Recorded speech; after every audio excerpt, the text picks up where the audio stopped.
ნავთობ გადამამუშავებელი ქარხნის დირექტორის პოზიციაზე შეპესე მშენებელი 2000-ის დირექტორი ნოდარ თებიძე დაინიშნა. ინფორმაციას ამის შესახებ აჭარის ფინანსთა და ეკონომიკის სამინისტროში ადასტურებენ, თუმცა ამ ეტაპზე დეტალები არ ხმაურდება.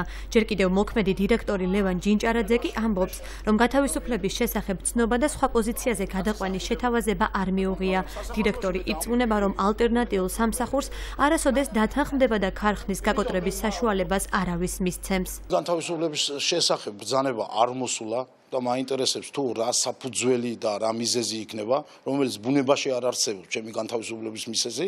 მეორე ის, რომ სამართლებრივად ვიბრძოლებ ბოლომდე და დაუმტკიცებ საზოგადოებას, რომ ჩემი განთავისუფლების მიზეზი არის ერთადერთი თამას ხაბაძის ახირება. რომც მივიღო ვერ დავთანხმდები, იმიტომ რომ მაქვს მე ის პასუხისმგებლობა და ის პროექტები დაწყებული, რომელიც უკვე ადამიანებთან შეთანხმებულიც ვარ, დაახლოებით 120 CV მიდევს სახში. საპირისპიროს აცხადებს დეპუტატი მედია ვასაძე. აჭარის უმაღლესი საბჭოს ადამიანის უფლებათა დაცვის კომისიის თავმჯდომარის განმარტებით, ლევან ჯინჭარაძემ სხვა თანამდებობაზე გადაყვანასთან დაკავშირებით შეთავაზება არჩილ ხაბაძისგან მიიღო, თუმცა არ დასთანხმდა. მე არ მეგულება ადამიანი შინაგანი წესიერებით, რომელიც ლევან ჯინჭარაძის ნაშრომზე, ის რაც მან გააკეთა პრაქტიკულად, ფიზიკურად ქარხანაში, ამ ნაშრომზე, აი ესეთი ზნეობრივად გამართული ადამიანი მივიდეს და ჩაიბაროს ეს საქმე. ის არ მიიღებს არავითარ შემოთავაზებას მთავრობის თავმჯდომარისაგან, რომ გადავიდეს სხვა თანამდებობაზე, ის რისი მცდელობაც უკვე იყო. ლევან ჯინჭარაძე სამსახურიდან გათავისუფლების ერთ-ერთ უმთავრეს მიზეზად მურმან დუმბაძის თანაგუნდელობას ასახელებდა. მურმან დუმბაძემ გუშინ 2011 წლის 26 მაისის მოვლენები გაიხსენა და ჯინჭარაძეს ღირსეული მოქალაქე უწოდა.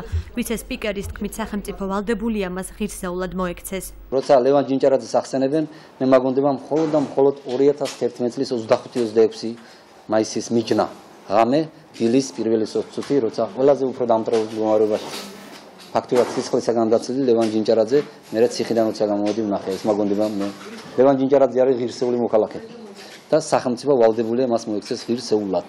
ნოდარ თებიძემ დღეს ჩვენთან კომენტარის გაკეთება არ ისურვა, თუმცა ინფორმაცია ნავთობ გადამამუშავებელი ქარხნის დირექტორად დანიშნვის შესახებ დაგვიდასტურა და განაცხადა, რომ მას სავარაუდოდ თანამშრომლებს ორშაბათს წარუდგენენ. ნოდარ თებიძე პროფესიით ინჟინერია და წლების განმავლობაში სხვადასხვა შეპესეს დირექტორი იყო. ჩვენთან სატელეფონო საუბარში ნოდარ თებიძემ განაცხადა, რომ თანამდებობის შეთავაზება აჭარის ფინანსთა და ეკონომიკის სამინისტროსგან მიიღო. ახალ დანიშნული დირექტორი ირწმუნება, რომ ნავთობ გადამამუშავებელ ქარხანას შეუნარჩუნებს და არც რეორგანიზაციას გეგმავს.